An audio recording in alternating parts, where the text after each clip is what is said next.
Hi guys, இந்த வீடியோக்குள்ளே போகிறதுக்கு முன்னாடி நம்ம சேனலுக்கு யாருன்னா சப்ஸ்கிரைப் பண்ணாமல் பார்த்துருந்தீங்கன்னா சப்ஸ்கிரைப் பண்ணிடுங்க. அப்படியே அந்த பெல் ஐக்கானையும் கிளிக் பண்ணிடுங்க. உங்கள் ஃப்ரெண்ட்ஸ் யாருக்குன்னா ட்ரேடிங்கில் இன்ட்ரெஸ்ட் இருந்தால் அவங்களுக்கும் இந்த வீடியோ ஷேர் பண்ணிடுங்க. இந்த வீடியோவில் வந்து ஒரு ஸ்விங் ட்ரேடிங் ஸ்ட்ராட்டஜி பற்றி தான் சொல்ல போகிறேன்.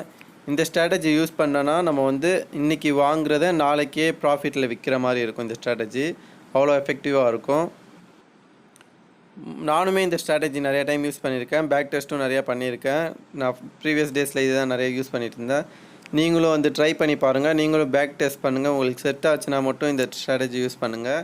நான் ஃபினான்ஷியல் அட்வைசர் இல்லை. இந்த வீடியோ எஜுகேஷ்னல் பர்பஸ்க்கு தான். இந்த ஸ்ட்ராட்டஜிக்கு வந்து நம்மளுக்கு வந்து லேப்டாப் தேவைப்படும். அப்புறம் வந்து நான் டிஸ்கிரிப்ஷனில் வந்து இந்த ஸ்க்ரீனருக்கான லிங்க் கொடுக்குறேன். அதை ஓப்பன் பண்ணிக்கோங்க. இந்த ஸ்ட்ராட்டஜி வந்து கரெக்டாக நம்ம 3-5க்கு நம்ம யூஸ் பண்ணணும். அதாவது இன்றைக்கி வந்து மண்டே ட்ரேடிங் ஹவர்ஸ் போயிட்டுருக்குன்னா 3-5க்கு வந்து இந்த லிங்க்கை ஓப்பன் பண்ணி அதில் என்னென்ன ஸ்டாக்ஸ் இருக்குதுன்னு பார்த்துட்டு கீழே எக்ஸல் ஷீட் வந்து டவுன்லோட் பண்ணிக்கணும். அங்கே வந்து அதிலே டவுன்லோட் CSV ஃபைல் சம்திங் இருக்கும். அந்த இடத்துக்கு போயிட்டு டவுன்லோட் பண்ணிவிட்டு இன்றைக்கி என்னென்ன ஸ்டாக்ஸ்லாம் இருக்குதுன்னு பாருங்கள். ஸோ இந்த எக்ஸல் ஃபைலில் பார்த்தீங்கன்னா இன்றைக்கி உள்ள ஸ்டாக் வந்து ப்ரீவியஸ் டேயில் லைக் இன்றைக்கி வந்து 10னா 9th அன்றைக்கி அந்த ஸ்டாக்கு அந்த எக்ஸல் ஷீட்டில் இருக்கான்னு பாருங்கள். அப்படி இருந்தால் நீங்கள் அந்த ஸ்டாக்கை வந்து விட்டுருங்க. 10th-னா 10th அன்னைக்கு மட்டும் தான் அந்த ஸ்டாக் டிஸ்பிளே ஆகிருக்கணும். இல்லைனா previous month, previous year, previous week display ஆகிருந்தால் பரவாயில்ல. ஆனால் previous day 2 days back display ஆகிருந்தால் அந்த ஸ்டாக் வந்து நீங்கள் விட்டுருணும். அதை வந்து நீங்கள் ட்ரேட் பண்ணக்கூடாது. இன்றைக்கி மட்டும் டிஸ்பிளே ஆகிருக்க ஸ்டாக்ஸ் வந்து பார்த்து எடுத்து வச்சுட்டு 3-5 அது 3:15க்குள்ளே அந்த ஸ்டாக்கை வாங்கிடுங்க. வாங்கிட்டு நெக்ஸ்ட் டே பார்த்தீங்கன்னா உங்களுக்கு வந்து அந்த ஸ்டாக் வந்து கேப் அப்பில் வந்து ஓப்பன் ஆகிருக்கும். மோஸ்ட்டாக கேப் அப்பில் ஓப்பன் ஆகி ஒரு 10 rupees ப்ராஃபிட்க்கு போயிருக்கும். ஸோ அப்போ அந்த ப்ராஃபிட் உங்களுக்கு போதுன்னா அதை விற்றுடலாம். உங்களுக்கு ப்ரைஸ் ஆக்ஷன் தெரியும்னா அது நெக்ஸ்ட் ரெசிஸ்டன்ஸ் போகிற வரைக்கும் வெயிட் பண்ணுறேன்னா வெயிட் பண்ணலாம். நான் வந்து இந்த வீடியோவில் காட்டியிருக்கேன். ப்ரீவியஸ் டே வந்திருக்கு, இதில் எவ்வளோ மேலே போயிருக்கு அப்படின்ற மாதிரி நான் இந்த வீடியோவில் உங்களுக்கு காட்டியிருக்கேன். இதை நீங்கள் பாருங்கள்.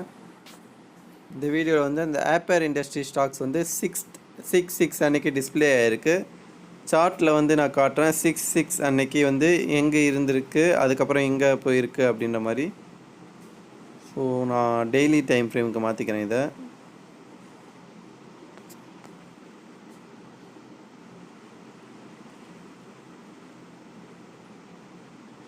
ஸோ 6/6 அன்றைக்கி அங்கே இருக்குது ஸ்டாக்கு. நெக்ஸ்ட் டே வந்து உங்களுக்கு ப்ராஃபிட்டில் போயிருக்கு. அதுக்கப்புறம் வந்து உங்களுக்கு எவ்வளோ ப்ராஃபிட் ஆகிருக்குன்றது தெரியும். நான் மார்க் பண்ணுறேன். அந்த இடம் தான் 6 அன்னைக்கு இருந்த ஸ்டாக்கோட ப்ரைஸு. அதுக்கப்புறம் எவ்வளோ வந்து உங்களுக்கு ரைஸ் ஆகிருக்குன்றது உங்களுக்கு பார்த்தாலே தெரியும். இந்த இது வந்து ரொம்ப நல்லாவே ஒர்க் பண்ணும். இந்த இந்த ஸ்க்ரீனர் நான் நிறையா டைம் வந்து இது யூஸ் பண்ணி நம்ம பை அண்ட் செல் பண்ணியிருக்கேன். அதை ஜஸ்ட் பை பண்ணிட்டு ஒரு 1-2 டேஸ்லேயே மோஸ்ட்டாக மேலே போயிடும். இந்த இடத்துல கொஞ்சம் கன்சாலிடேட் ஆகிட்டு அதுக்கப்புறம் மேலே போயிருக்கு. சில நேரத்தில் 100 rupees ரேஞ்சிலலாம் நம்மளுக்கு வந்து ப்ராஃபிட் கிடைக்கும்.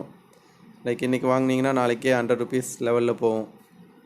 அண்ட் இதில் நான் மோஸ்ட்டாக யூஸ் பண்ண சொல்லையே வந்து லைக் என்னோடய கேபிட்டல் கம்மியாக இருக்கனால இந்த 200-300 ரேஞ்ச் ஸ்டாக்ஸ் இருக்கிறது தான் பார்ப்பேன். 150க்கு மேலே லைக் 300க்குள்ளே இருக்க மாதிரி ஸ்டாக்ஸ் தான் வந்து நான் வந்து பை பண்ணி செல் பண்ணுவேன். ஏன்னா நம்ம அப்போ தான் நிறைய குவான்டிட்டி வாங்கி ப்ராஃபிட் பார்க்க முடியும்.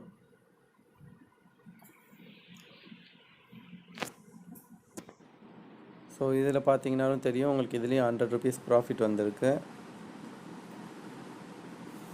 அண்ட் இந்த மாதிரி மார்க்கெட் கண்டிஷனில் ஸ்விங் ட்ரேடிங் பண்ணுறது நல்லது இல்லை. இப்போ பண்ணாதீங்க.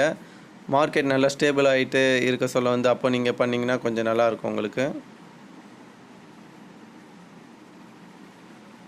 ஸோ நெக்ஸ்ட் ஸ்டாக்கும் உங்களுக்கு வந்து சும்மா எக்ஸாம்பிள் காட்டுறேன். DSSL அப்படின்னு போட்டிருக்கு. ஸோ அவ்வளோதான் கைஸ். இந்த ஸ்ட்ராட்டஜி இது மாதிரி தான் நீங்கள் யூஸ் பண்ணணும். ஃபஸ்ட்டு இன்றைக்கி 10னா இன்றைக்கி டேட்டில் வந்து அந்த ஸ்டாக் டிஸ்பிளே ஆகிருக்கும். அண்ட் 9 அன்றைக்கி அந்த ஸ்டாக் டிஸ்பிளே ஆகிருக்கக்கூடாது. அந்த எக்ஸல் ஷீட்டில் ஆயிருந்துச்சுன்னா அதில் நீங்கள் ட்ரேட் பண்ணக்கூடாது. ஸோ 9க்கு முன்னாடி ஒரு மந்த் ஸ்டார்டிங் 1-2 டிஸ்பிளே இருந்தால் பரவாயில்ல. 9 like past 3 days 4 days display ஆகாமல் இருக்கணும். அண்ட் தென் வந்து நீங்கள் இந்த ஸ்ட்ராட்டஜி ஸ்டார்ட் பண்ண சொல்ல 3-5க்கு தான் ஆரம்பிக்கணும்.